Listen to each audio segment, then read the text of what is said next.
Hello guys, welcome my to channel. দেখো আজকে প্রচণ্ড ঝড় উঠেছে, তো এই ঝড়ে আমাদের খেতে মন যাচ্ছে ম্যাগি রোল, মানে সরি চাউমিন রোল। তো চাউমিন রোল কী করে বানাই সেটাই আজকে আমি তোমাদের দেখাবো। চলো স্টার্ট থেকে দেখাই। আটাটা এইভাবে মেখে নিতে হবে, পুরো নরমও নয় আবার পুরো শক্তও নয়, মিডিয়াম এরকমভাবে মেখে নিতে হবে। তারপর 10 মিনিটের জন্য এমনি ঢাকা দিয়ে রেখে দিতে হবে। গাজর, একটু পেঁয়াজ, ক্যাপসিকাম, টমেটো, তারপর বরবটি এসব কেটে নিতে হবে একদম সরু সরু করে, তাহলে খেতে টেস্টিও লাগবে আর খুব সুন্দরও লাগবে। এই দেখো কাকিমা কিন্তু কাটতে বসে গেছে। চলো তারপরে দেখা যাক কি হয়। কিন্তু এটাকে একটু গুঁড়ো করে নিতে হবে, কিন্তু গুঁড়ো করা এটা হয়ে গেছে। এরপরে জল দিয়ে দিতে হবে পরিমাণ মতো, এটা চাপিয়ে দিতে হবে, গ্যাসে নিতে হবে।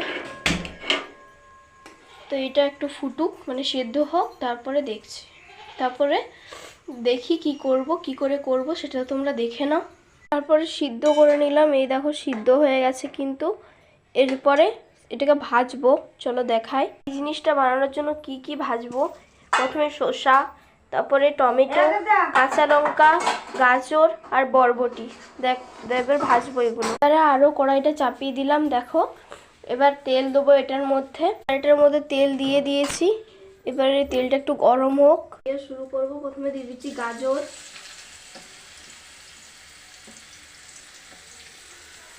তারপরে দিয়ে দেবো বরবটি,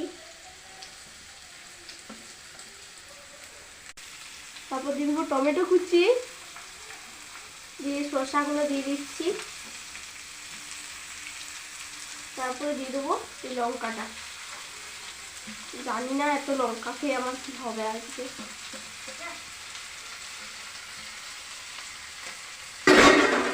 এরপরে একটু নেড়ে চেড়ে নেবো, এগুলো ভালো করে ভেজে নেবো।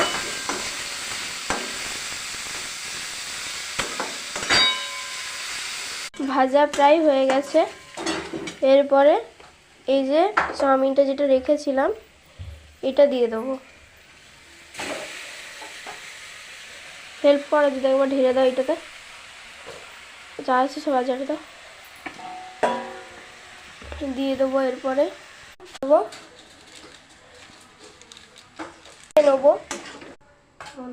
এবার তাওয়াটা চাপিয়ে দিলাম, রুটি এইরকম সেঁকে নেবো রুটির মতো। এইভাবে এগুলোকে করে নিতে হবে। তারপরে এটা তেল গরম করতে দিয়েছি, তেলের মধ্যে ছেড়ে দেবো। আর এইভাবে দিয়ে পরে এটাকে ভালো করে ভেজে নিতে হবে, এভাবে ভেজে নেবে লাল লাল করে। এতগুলো হয়েছে, তো আবার পরের মিনি ব্লকে